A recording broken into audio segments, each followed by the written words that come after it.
I am Eleanor Hayes, 32 years old, and a successful financial advisor with a portfolio most would envy. My contributions to our family fund have exceeded $2 million over 8 years, something I was proud of until last month. That was when my parents sent that group message to everyone. We think it is best you step away for now.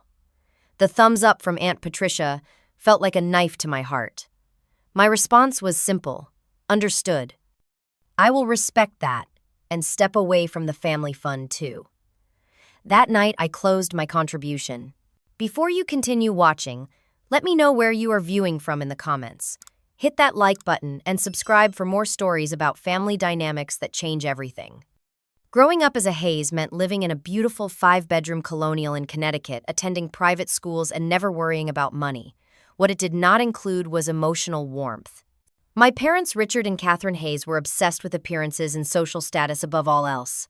Our home was perfectly decorated for the frequent dinner parties and charity events they hosted, but rarely felt like a place where I could relax and be myself.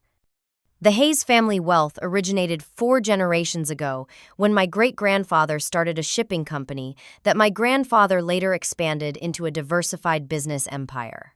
My father took over as CEO when I was 10, and the pressure to maintain the family legacy has always been intense. At every dinner, business talk dominated the conversation, and from an early age, I learned to speak the language of investments, market trends, and corporate strategy. When my grandparents retired, they established the Hayes Family Fund with clear guidelines about its purpose and management. Every adult family member was encouraged to contribute a percentage of their income, and the money would be available for family emergencies, education, business ventures, and maintaining our shared properties, including the lakehouse in Plain by Vermont that had been in the family for generations.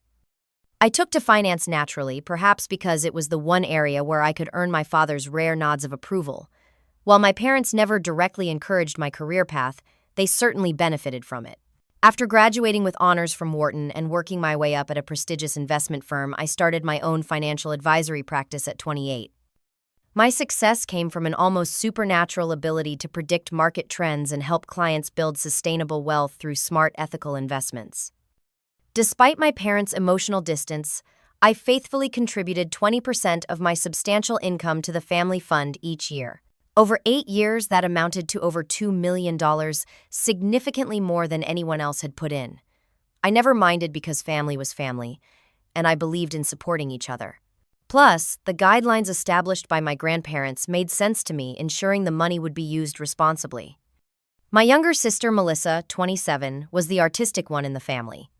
Her photography business was just beginning to take off, but our parents viewed her career choice as a disappointing hobby. We had grown close as adults, united by our shared experience of never quite measuring up to our parents' expectations. Melissa contributed to the fund too, though her amounts were naturally smaller given her career stage. Then there was my brother Timothy, 35, the firstborn and perpetual favorite despite his track record. Timothy had launched and failed at 2 businesses already: a restaurant that closed within 6 months, and a luxury camping gear company that never made it past the prototype stage. Each time he received generous loans from the family fund that were never expected to be repaid. The dynamic was as predictable as it was frustrating. Timothy would present a half-baked business idea. Our parents would shower him with encouragement and open the family checkbook without question. When things inevitably fell apart, they would comfort him and assure him that next time would be different. Despite my professional expertise, my parents never once asked for my opinion on Timothy's ventures until after they had already funded them. Aunt Patricia, my mother's sister, was another key player in our family drama. She never married or had children of her own, so she poured all her emotional energy into our family, particularly into supporting my mother in whatever position she took. If my mother was upset with me, Aunt Patricia would send me lengthy texts explaining why I was wrong. If my mother praised Timothy, Aunt Patricia would find additional reasons why he deserved special treatment. My grandparents, now in their 80s, had largely stepped back from family fund decisions, trusting the next generation to follow the guidelines they had established. They lived in Florida and made it to Connecticut only for major holidays, which meant they were often unaware of the day-to-day tensions around fund allocations. Over the past year, those tensions had been escalating. Timothy had been receiving increasingly large sums for personal expenses disguised as business research.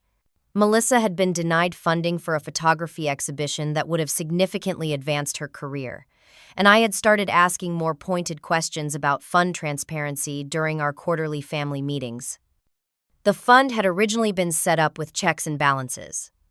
Major withdrawals required agreement from at least 3 adult family members. Annual statements were supposed to be shared with everyone who contributed. Emergency needs took priority over speculative ventures. But somewhere along the way, my parents had started making unilateral decisions, and the accountability had eroded. I had expressed concerns about this shift gently at first, and then more directly as my professional alarms started ringing.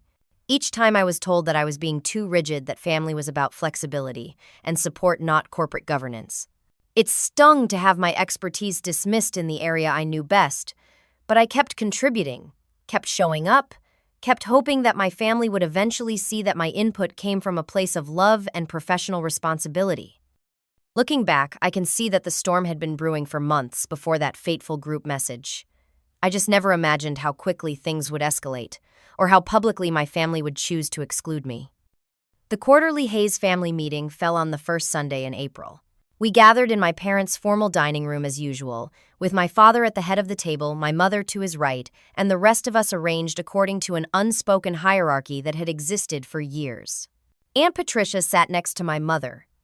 Timothy had the honored position at my father's left, while Melissa and I sat further down the table. The meeting began with standard updates. The lakehouse needed a new dock. My cousin Jennifer was requesting tuition assistance for graduate school. The investment portfolio supporting the fund had performed well in the first quarter. Everything was proceeding normally until we reached the item labeled simply as Timothy's new venture. My brother cleared his throat and passed around glossy folders. "I have been working on this for months," he announced, with the same confidence he had displayed before his previous failures. Premium pet accessories. The pet industry is booming, especially after the pandemic when everyone got dogs. These will be luxury items for people who treat their pets like children. I already have designs for diamond-studded collars, organic treat subscription boxes, and customized pet mansions. I flipped through the business plan with growing concern. The market analysis was superficial. The startup costs were grossly underestimated. The projected revenue curve showed profits beginning after just 3 months, which was virtually impossible in retail. Most alarmingly, Timothy was requesting $350,000 from the family fund as initial capital. My father nodded approvingly. "This looks impressive, son. Very professional." "We are so proud of your initiative," my mother added. "You have really done your homework this time." Aunt Patricia chimed in, "I always knew you had an entrepreneurial spirit. This is perfect for you." I glanced at Melissa, who gave me a subtle eye roll. We both knew what was happening. No one was actually evaluating the business plan with any critical thinking. It was just another round of automatic approval for Timothy. I took a deep breath. "Timothy, I can see you have put effort into the presentation. The pet industry does have potential, but I have some concerns about the financial projections and market entry strategy. Would you mind if I asked a few questions?" Timothy's smile tightened. "Go ahead, Eleanor the expert." I ignored the sarcasm. "Your production costs seem very low for premium products. Have you actually gotten quotes from manufacturers?" "I have a guy who knows a factory in China," Timothy answered vaguely. "And the revenue projections starting at month 3, that seems extremely aggressive for a new brand in a crowded market." "People will pay anything for their pets," he insisted. "Plus, I have a friend with 10,000 Instagram followers who will promote it." I tried to keep my tone constructive and professional. I work with several entrepreneurs in the consumer goods space. It typically takes 12 to 18 months to reach profitability, even with excellent execution. I think we should adjust these projections to be more realistic." My father frowned. "Eleanor, not everything fits into your corporate spreadsheets. Your brother has vision." "I am not questioning his vision," I clarified. "I am suggesting that we set him up for success with realistic expectations and milestones." "What is your alternative proposal, then?" Aunt Patricia asked with an edge to her voice. I had anticipated this question and came prepared. "I suggest we structure this as a proper business investment. The family fund provides $100,000 initially with clear milestones for additional funding. Timothy works with a business coach who specializes in retail startups. We establish basic reporting requirements so everyone can celebrate his progress. This approach actually gives the business a better chance of success. Timothy's face flushed red. This is ridiculous. You are just jealous because Mom and Dad are supporting my dreams while you had to go make your own way. That is not true at all, I said, surprised by the accusation. I want your business to succeed. That is why I am suggesting a structure that has worked for other startups. My mother placed her hand over Timothy's. Eleanor, you are being too harsh. Your brother is trying to build something from scratch, and he needs our unconditional support. Financial support without accountability is not helpful. I countered, feeling my professional expertise being completely dismissed. I manage millions of dollars for clients who trust my judgment. I am offering that same expertise to our family. Perhaps that is the problem, my father said coldly. You are treating family like clients. This is not your office, Eleanor. This is about loyalty and belief in each other. Aunt Patricia nodded vigorously. Exactly. Family means supporting each other without all these conditions and analysis. Timothy deserves our trust. I looked around the table, realizing I was fighting a losing battle. I do trust Timothy as a person. This is not personal, but I have seen this exact scenario with clients before. Undercapitalized businesses with overly optimistic projections almost always fail regardless of who is running them. I am trying to prevent another disappointment. Another disappointment. Timothy stood up his chair, scraping loudly against the hardwood floor. That is what you think of me. Just a series of failures. At least I am trying to build something instead of just helping rich people get richer. That is not what I meant. I tried to explain, but the damage was done. I think we have heard enough financial lectures, my father declared, effectively ending the discussion. All in favor of approving the full funding request for Timothy's new venture. Every hand went up except mine and Melissa's. I noticed my sister's small act of solidarity, though she kept her eyes down, avoiding our parents' disapproval. The motion passes, my father announced. The fund will transfer $350,000 to Timothy next week. The meeting moved on to other topics, but the tension remained palpable. As we finished and began to disperse, I approached Timothy privately. I want you to succeed, I told him sincerely. Let me help you refine this business plan. I have connections who could mentor you suppliers who might give you better terms. I do not need your charity or your condescending advice, he snapped. Just because you got lucky with your career does not make you the family oracle. I stepped back, hurt by his rejection and mischaracterization of my success as luck rather than the result of years of hard work and study. As I was gathering my things to leave, I overheard Aunt Patricia speaking to my mother in the hallway. Eleanor has always been difficult, she was saying, so rigid and judgmental. Poor Timothy was just trying to share his dreams. I know, my mother sighed. Sometimes I wonder where we went wrong with her. Everything is always about numbers and logic. I slipped out without saying goodbye, fighting back tears as I drove home. Despite the painful exchange, I still wanted to help Timothy succeed. That night, I began working on a detailed analysis and revised business plan that might help him avoid the pitfalls I could see so clearly in his current approach. I spent hours researching the pet accessory market, creating realistic financial projections, and identifying potential strategic partners. I told myself that once everyone had cooled down, they would be more receptive to a constructive approach. I would show Timothy that my concerns came from a place of caring, not criticism. I would prove to my parents that my expertise was a gift I wanted to share with our family, not a weapon to be used against them. I had no idea that while I was staying up late working on this peace offering, my parents were drafting a very different kind of message. 2 days after the family meeting, I was at my office finishing up with clients when my phone buzzed with a notification. It was nearly 8 in the evening, and I was exhausted from back-to-back meetings, but I still had the revised business plan for Timothy open on my computer. I had spent another late night refining the financial projections and researching pet industry suppliers who might be willing to work with a startup on favorable terms. When I saw the notification was from our family group chat, I expected it might be details about the next gathering or perhaps photos from my niece's recent dance recital. Instead, what I read made my stomach drop and my hands go cold. After careful consideration, we think it is best that Eleanor step away from family fund decisions for now. Her approach is causing unnecessary conflict and distress. We need to prioritize harmony and mutual support at this time. We hope everyone understands this difficult decision. The message was signed Mom and Dad, but had been sent to everyone: Timothy, Melissa, Aunt Patricia, my grandparents, and even extended family members who rarely participated in fund decisions. It was a public declaration of my exclusion. As I stared at my phone in disbelief, responses began to appear. The first was from Aunt Patricia, a simple thumbs-up emoji that felt like a slap across my face. Then came a thank you from Timothy. My cousin Robert sent a confused question mark. Most others remained silent, perhaps unsure how to respond to such an unprecedented announcement. The only private message I received was from Melissa. "This is completely unfair. I am so sorry, Ellie. I had no idea they were planning this."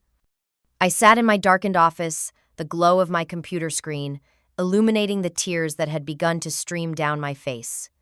8 years of substantial financial contributions. Countless hours of professional advice freely given. Holiday gifts carefully chosen for each family member. Weekend trips to help my parents with technology issues or home repairs. All of it dismissed because I had dared to suggest a more responsible approach to Timothy's latest venture. The rejection stung in a way I had not experienced since childhood, when my report cards full of A's were met with distracted nods, while Timothy's C's earned celebratory dinners. I had spent decades trying to earn my family's approval through achievement and generosity, only to be publicly cast aside when my expertise became inconvenient. For nearly an hour I sat motionless, cycling through shock, hurt, anger, and finally a strange sense of clarity. If my family valued blind support over honest guidance, perhaps it was indeed best that I step away not just from fund decisions, but from the fund itself. With steady hands, I drafted my response. I read it over 3 times, removing any hint of emotion or accusation. Professional to the end, that was Eleanor Hayes. Understood. I will respect your decision and step away from the family fund entirely. I will be closing my contributions effective immediately. I wish everyone the best. I hit send, and then immediately called my financial advisor, who was also a close friend. "Susan, I need to make a change to my standing transfers. The monthly contribution to the Hayes Family Fund needs to be terminated starting tonight." "Are you sure, Eleanor?" Susan asked, concern evident in her voice. "That is a significant change to your financial plan." "I am certain," I replied, my voice stronger than I expected. "I will redirect those funds to my personal investment accounts for now." After hanging up, I initiated the process to formally withdraw from the fund's legal structure. As a financial professional, I had always insisted on proper documentation for my contributions, which now proved fortunate. By 11:30 that night, I had completed all the necessary paperwork and sent it to the family attorney with clear instructions. The strange thing was, once the initial shock passed, I felt an unexpected sense of liberation. For years, I had been pouring money and energy into a family system that rarely acknowledged my value. My contributions had been taken for granted, my expertise dismissed, and my genuine concern misinterpreted as criticism. I looked around my tastefully appointed condo, purchased with my own hard-earned money. The certificates and awards on my office wall represented achievements I had worked for without family connections or support. The practice I had built served clients who genuinely appreciated my knowledge and guidance. Perhaps this public rejection was actually setting me free from the exhausting pursuit of approval I would never receive. The thought brought both sadness and relief. That night, I slept better than I had in months, without dreams of family conflicts or Timothy's inevitable business failure. In the morning, I awoke to several missed calls from my mother and a text from my father that simply read, "We should talk about your hasty decision." I did not respond immediately. For once, I would take the time to process my own feelings before rushing to smooth things over. For once, I would put myself first. As I prepared for work, selecting a crisp navy suit and pearl earrings, I glanced at my reflection in the mirror. The woman looking back at me appeared stronger, somehow less eager to please, and more comfortable in her own authority. I had spent my entire adult life being the responsible one, the generous one, the one who would always be there to help, regardless of how I was treated. But sometimes the most responsible choice is to stop enabling dysfunctional patterns. Sometimes generosity means giving yourself permission to walk away from situations that diminish your worth. They have no idea what they have just lost, I told my reflection, and not just the money. That was the day I stopped being the family ATM and started being Eleanor Hayes, a woman who valued herself even when her family did not. The first week after withdrawing from the family fund passed in eerie silence. I had expected immediate backlash, frantic calls about the financial implications, perhaps even angry accusations. Instead, there was nothing beyond those initial missed calls, as if my family were holding their collective breath, waiting to see if I would come to my senses and return to the fold without them having to acknowledge what had happened. I threw myself into work, taking on new clients and staying at the office until long after dark. My assistant commented on my suddenly packed schedule, but I brushed off her concern with vague references to a new business development strategy. The truth was that I needed the distraction, the comfort of operating in a world where my expertise was valued and my contributions recognized. On day 9, my phone lit up with a text from Melissa. They finally noticed. Dad was reviewing the fund accounts and saw your automatic transfer did not come through. Mom is freaking out but trying to play it cool. I typed back. Are they going to contact me about it? I think they are waiting for you to apologize first, Melissa replied. Classic Hayes family standoff. The following day, Aunt Patricia posted a quote on her Facebook page. Family loyalty means sticking together, not picking apart each other's dreams. She did not tag me, but the timing made the target clear. 2 days later, she shared an article about toxic achievers who use their success to control others. Again, no direct mention of me, but the passive-aggressive message was unmistakable. Through Melissa, I learned that Timothy had received the full $350,000 for his pet accessory business. He had immediately leased an expensive office space in downtown Hartford and hired a friend as his creative director at a generous salary. No business coach, no phased approach, no accountability metrics, exactly as I had feared. He bought a new BMW too, Melissa told me. During our weekly coffee date, the only family connection I was maintaining. Called it a necessary business expense for meeting with premium clients. I sighed, recognizing the familiar pattern. How much of the startup capital is already gone? At least half, from what I can tell, she admitted. And no actual products yet. Despite everything, I felt a pang of sadness. I had genuinely wanted Timothy to succeed, to find the fulfillment that comes from building something sustainable. His pet accessory concept could have worked with proper guidance and financial discipline. Now it was headed for the same fate as his previous ventures, and another portion of the family fund would disappear with nothing to show for it. As May turned to June, I received an email from my father with the subject line Monthly Fund Statement. It was the standard automated report sent to all contributors, which I apparently was still on the distribution list for. The report showed the significant withdrawal for Timothy's business, alongside smaller allocations for regular expenses. What struck me was the notation at the bottom: fund growth projections have been adjusted due to changes in contribution patterns. No mention of my withdrawal specifically, just this oblique reference to the financial impact I had created by stepping away.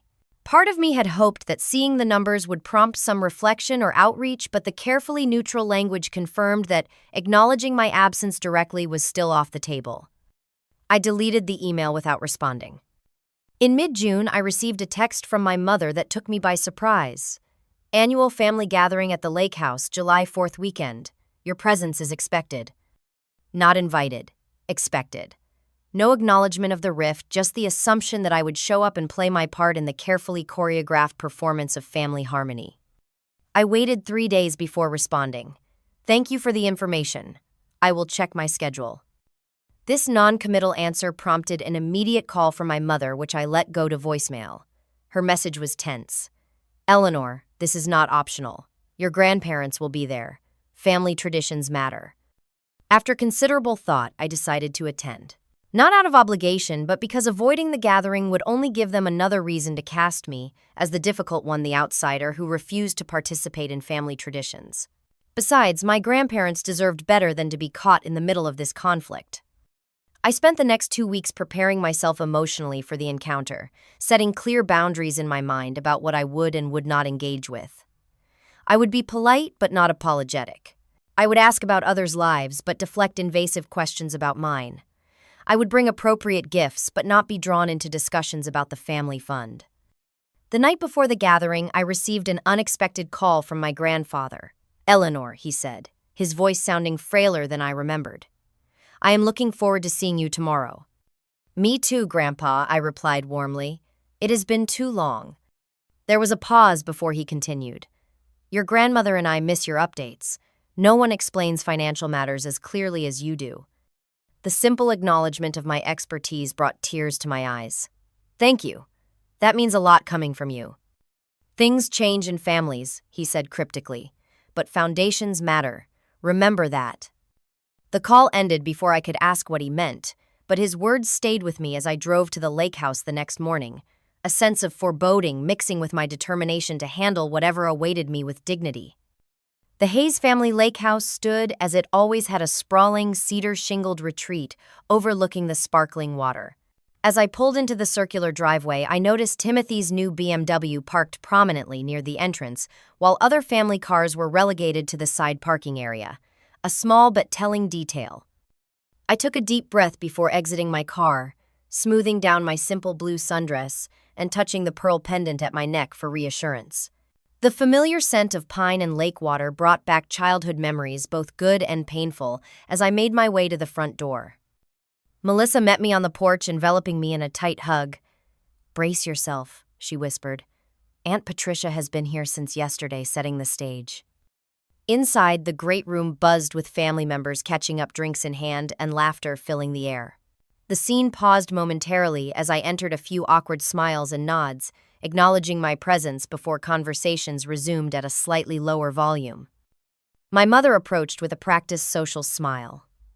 "Eleanor, you made it." She offered a brief cheek kiss without quite making eye contact. "Your grandparents are on the deck." No mention of the fun situation, no acknowledgement of the group message or my withdrawal. Just social pleasantries as if addressing a distant acquaintance rather than a daughter. My father gave me a stiff nod from across the room, but made no move to greet me. Aunt Patricia deliberately turned her back. Timothy, however, made a grand entrance from the kitchen, loudly announcing that the specialty cocktails he had created were ready for sampling. "Eleanor," he called out with exaggerated enthusiasm, "you have to try my premium pooch punch. It is the signature drink for my brand launch party next month." I accepted the bright blue concoction with a polite smile, noting the expensive watch newly adorning his wrist. "Congratulations on moving forward with your business." "It is absolutely crushing it," he declared, though the business had yet to sell a single product. "Investors are already showing interest beyond the family." "That is wonderful," I replied neutrally, sipping the overly sweet drink. "I look forward to seeing your products." Throughout the afternoon, I navigated a minefield of subtle jabs and loaded comments. Aunt Patricia loudly discussed how some people just do not understand the meaning of family while looking pointedly in my direction. My mother repeatedly highlighted Timothy's business progress to anyone who would listen. My father steered conversations away from financial topics whenever I was within earshot. The tension reached a new level during dinner on the deck overlooking the lake. 20 family members seated around the long table fell silent as my father stood to offer the traditional Hayes family toast. To the Hayes family legacy, he began, raising his glass. To supporting each other's dreams unconditionally. To the exciting new ventures our family is nurturing. He nodded toward Timothy. And to the fun that makes it all possible, sustained by those who truly understand family loyalty. The pointed exclusion stung, but I maintained my composure, taking a small sip of wine as others enthusiastically clinked glasses around me. Melissa squeezed my hand under the table. As dessert was being served, Timothy held court at the center of the table, describing the luxury pet mansions his company would soon produce. They will retail for $10,000 each, with Swarovski crystal accents and built-in automated feeding systems. "Have you finalized the manufacturing details?" I asked, genuinely curious about the business progress. His smile tightened. "We are exploring options." "And your prototype timeline?" "Eleanor," my mother interrupted sharply. "This is a family celebration, not a business interrogation." I was just showing interest in Timothy's venture, I explained calmly. Your kind of interest usually comes with criticism attached, Aunt Patricia interjected. Some support requires no questions, just faith. I excused myself to get some air walking down to the dock where my grandparents were sitting quietly watching the sunset. They welcomed me with warm smiles, making room between them on the bench. How are you really doing, Eleanor? My grandmother asked, patting my hand. I am adjusting to some changes, I answered diplomatically. My grandfather nodded thoughtfully. Changes can reveal truths we might otherwise miss. We sat in comfortable silence for a while before returning to the house. As I entered through the back door, I overheard voices from the kitchen. My parents and Aunt Patricia speaking in hushed but intense tones. The monthly shortfall is becoming significant, my father was saying. Without Eleanor's contribution, the fund cannot sustain this level of activity. She will come around, my mother replied. She always does. Eleanor cannot stand being excluded. Her selfishness is astounding, Aunt Patricia added, after everything this family has done for her. I froze in the hallway, their words hitting me like physical blows. Selfishness. Everything they had done for me. The stark reality of how they viewed my role in the family as nothing more than a reliable source of funds with no right to an opinion on how those funds were used crystallized in that moment. I stepped into the kitchen doorway, no longer willing to pretend. What exactly has this family done for me? They turned in surprise, my mother recovering first. Eleanor, it is rude to eavesdrop. It is also rude to publicly exile a family member for offering professional advice and then call her selfish behind her back, I replied evenly. But here we are. My father squared his shoulders. Your attitude has been disruptive and unsupportive. Timothy needs encouragement, not constant criticism. Is that what you think I have been doing? Criticizing, I asked, keeping my voice level despite the emotion building inside me. Let me tell you what I have actually been doing. Contributing over $2 million to this family fund over 8 years. Providing free professional financial advice that would cost thousands per hour from anyone else. Showing up for every family event, emergency, and celebration without fail. Aunt Patricia scoffed. Always keeping score, typical Eleanor. Not keeping score, I corrected her, simply stating facts since you seem to have forgotten them. By this time, other family members had begun to gather in and around the kitchen, drawn by the rising tension. I have never asked for special treatment, I continued. I have never requested a single dollar from the fund for myself. All I did was suggest a structured approach to Timothy's business funding that would give him a better chance of success. You undermined his confidence, my mother accused. No, I offered him expertise, I countered. The same expertise my clients pay substantial fees for. The same expertise that has helped build my successful practice without any family assistance. Timothy pushed through the gathered relatives. Not everyone wants to follow your rigid corporate rulebook, Eleanor. Some of us are creative. Creativity and financial responsibility are not mutually exclusive, I replied. The most successful entrepreneurs understand both. My grandfather appeared behind me, his hand steady on my shoulder.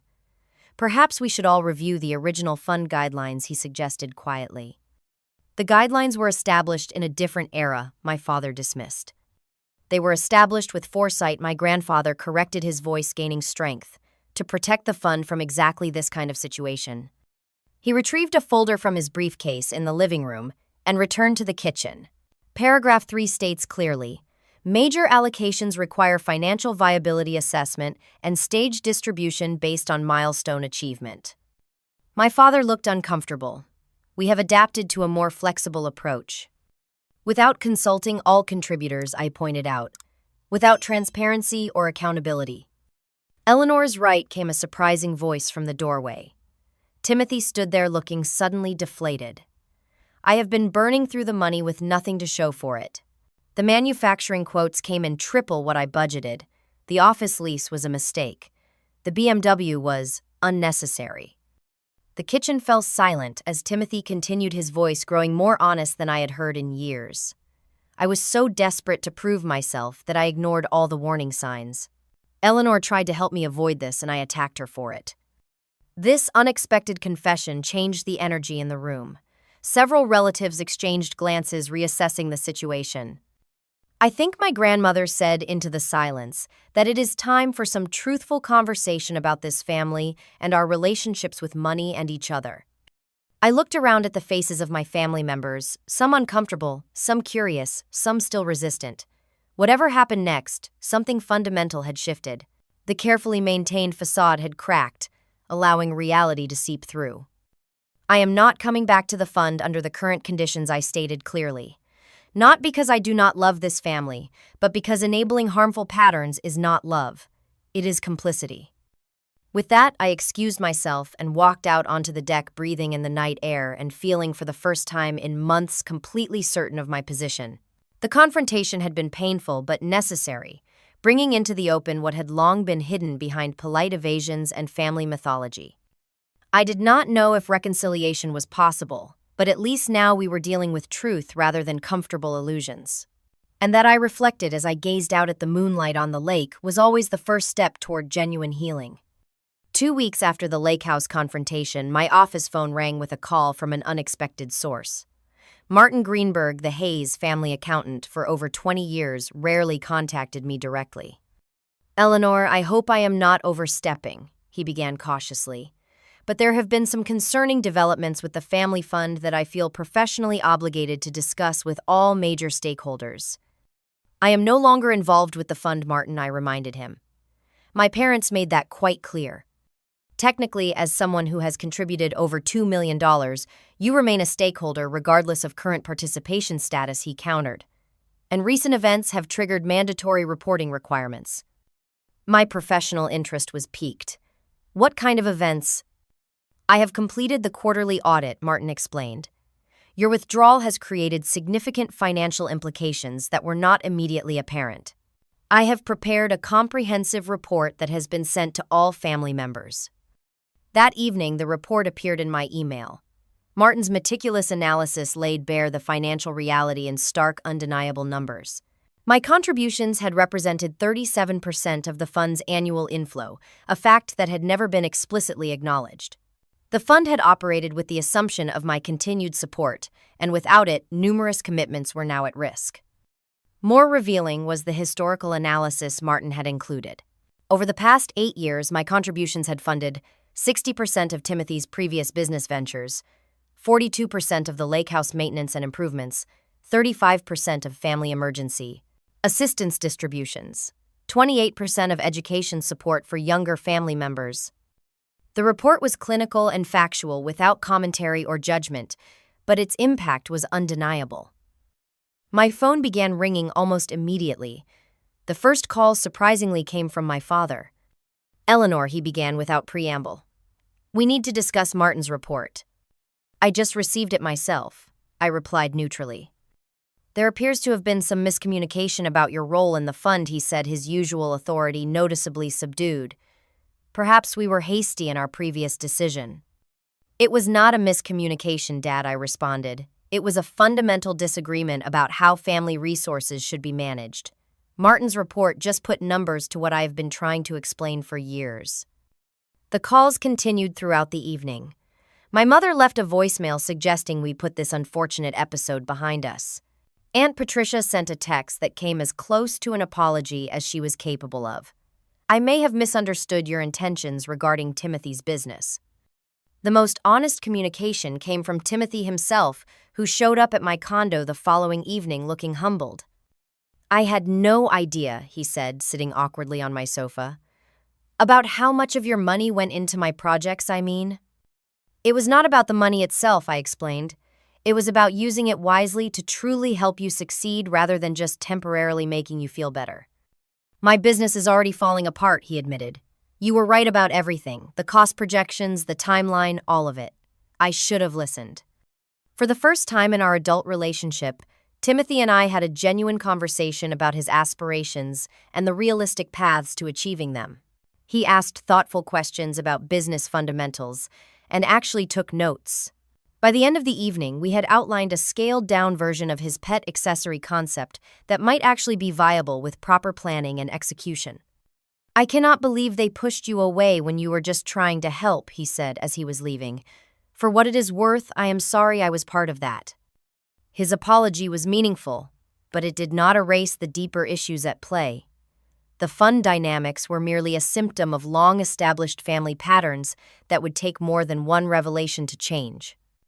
The following week brought another surprise. My grandparents invited me to lunch at their hotel during their extended stay in Connecticut. Over elegant salads and iced tea, my grandmother got straight to the point.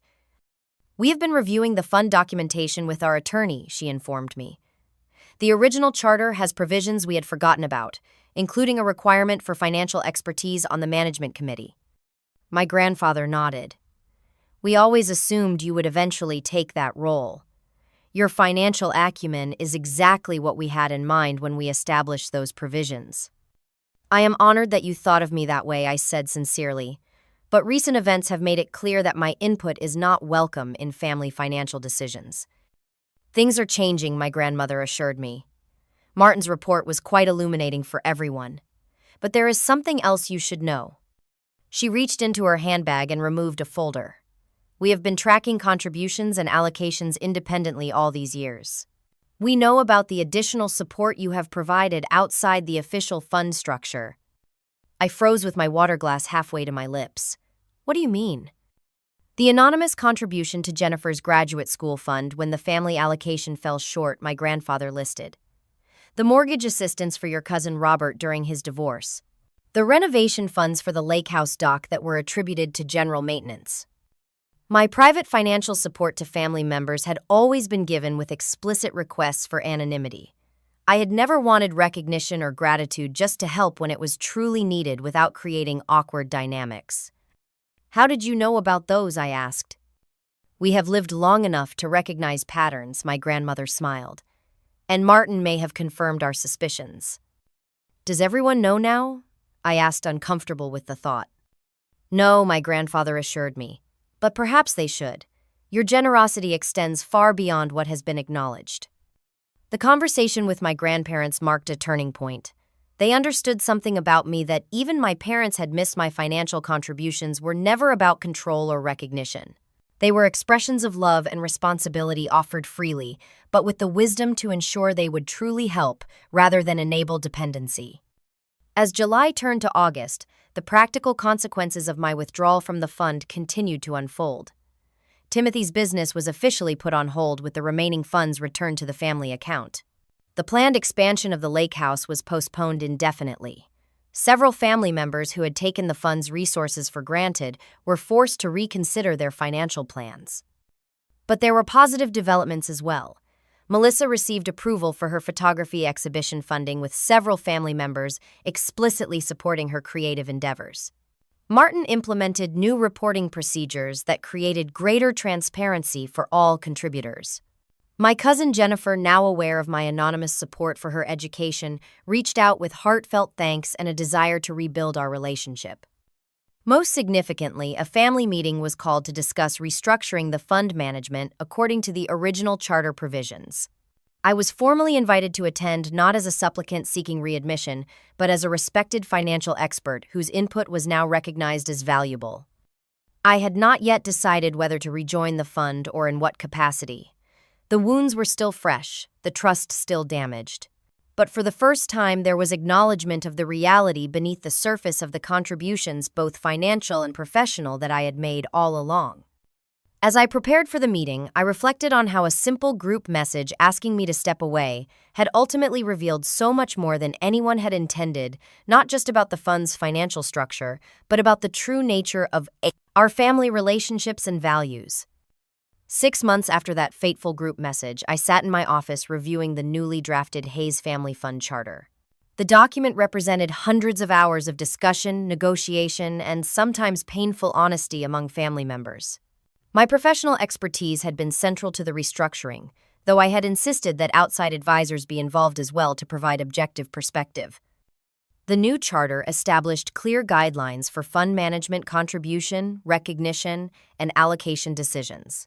It created a rotating advisory committee that included both financial experts and family representatives. Most importantly, it explicitly valued different forms of contribution, not just monetary input, but also professional guidance, practical assistance, and emotional support. My journey of establishing boundaries had been challenging but transformative. The initial weeks after the lakehouse confrontation had been filled with awkward conversations and tentative reconciliation attempts. Some family members adapted quickly to the new reality, appreciating the clarity and fairness the changes brought. Others, particularly Aunt Patricia, struggled with the shift in dynamics and the requirement for greater accountability.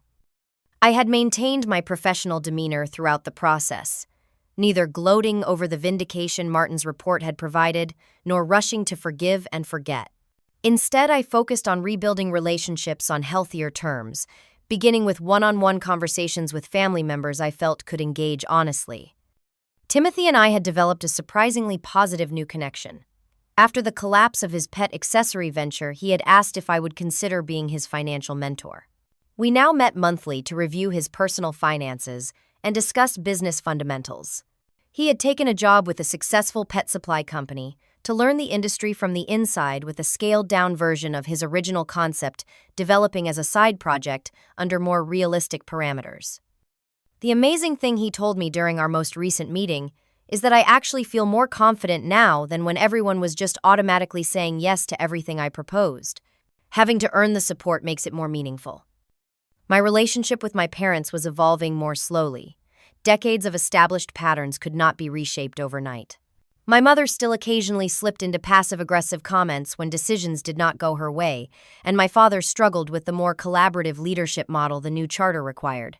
But they were making genuine efforts to see me as an adult with valuable perspectives rather than simply a source of funds or a challenge to their authority.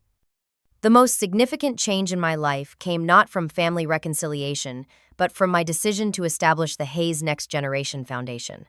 Using the funds I had previously directed to the family fund, I created an independent philanthropic organization focused on financial education and entrepreneurial support for young people from disadvantaged backgrounds. Melissa had enthusiastically joined as the foundation's creative director, bringing her artistic sensibility to our communications and documentation. Together, we had already awarded 15 scholarships and 10 small business grants, with a mentorship program pairing recipients with established professionals in their fields. "This is what real legacy looks like," Melissa had commented at our first grant ceremony. "Not just preserving what already exists, but creating new possibilities." My grandparents had become the foundation's most vocal supporters, even contributing initial funding and serving on the advisory board. Their validation meant more to me than I could express, confirming that my values aligned with the best of our family traditions rather than undermining them as I had been accused of doing. As for Aunt Patricia, our relationship remained complicated. Her initial resistance to the fund restructuring had eventually given way to reluctant acceptance, particularly after my grandfather had directly addressed her opposition during a family meeting. "Patricia," he had said with gentle firmness, "loyalty does not mean blind agreement. Eleanor has demonstrated the truest loyalty by caring enough to speak difficult truths when necessary. While we would likely never be close, a basic respect had developed between us. She had even attended the foundation's launch event, acknowledging my work with a brief but genuine compliment." The Hayes Family Fund itself was now on stable financial footing, with new contribution policies that recognized different capacities and life stages. I had resumed my financial support, though, at a more balanced level that allowed me to also fund my foundation and other personal priorities. More importantly, my professional input was now actively sought and valued in fund decisions, with several family members commenting on how much they had learned from my approach to financial planning. The lakehouse, that symbol of family connection and conflict, had undergone its own transformation. Rather than the expensive expansion that had been planned, we collectively decided on targeted renovations that preserved its character while improving functionality. I had taken particular interest in updating the dock area, where my grandparents loved to sit, adding comfortable all-weather furniture and subtle lighting for evening gatherings. It was on that dock during a quiet moment at the most recent family weekend that my father had sat beside me and offered what might have been his most direct acknowledgement of our journey. "You know," he said, watching the sunset reflect on the water, "I always thought providing financial security was the most important thing I could do for this family. It took nearly losing you from our lives to understand that honesty and respect matter more than money ever could." "It was never about the money itself," I replied. It was about being seen and heard, about having my expertise valued in the one area where I truly had something meaningful to offer. He nodded slowly. I see that now. And I see you, Eleanor. Probably for the first time in many years. That simple statement, I see, you, contained everything I had been seeking from my family all along. Not blind approval or special treatment, just recognition of who I truly was and what I genuinely had to offer. The journey from that painful group message to this point of mutual understanding had been neither straight nor easy. There had been setbacks and difficult conversations, moments of doubt and flares of old resentments. The work of rebuilding trust and establishing healthier patterns was ongoing, and probably always would be. But something fundamental had shifted in our family system. The crisis precipitated by my withdrawal from the fund had ultimately created space for more authentic connections, for relationships based on mutual respect rather than obligatory roles or financial transactions. I had learned powerful lessons about my own worth, about setting boundaries, and about the difference between generosity and enabling. I had discovered that sometimes walking away, at least temporarily, is necessary to create the possibility of coming back together on better terms. Most importantly, I had found that true family connection cannot be purchased with contributions or maintained through blind loyalty. It must be built on honesty, respect, and the willingness to see each person for who they truly are, valuing their unique gifts and accepting their human limitations. As I look back on that group message that once hurt so deeply, I now see it as the beginning of a necessary transformation. By asking me to step away, my family had inadvertently created the conditions for all of us to step forward into more authentic relationships and a healthier shared future. Have you ever had to step away from something important to you in order to protect your self-respect? How did it change your relationships? I would love to hear your stories in the comments below. If this resonated with you, please give this video a like and subscribe for more stories about family dynamics, boundaries, and personal growth. Thank you for listening to my journey, and remember that sometimes the most painful messages can ultimately lead us to the most meaningful connections. Share this with someone who might need encouragement to stand in their truth today.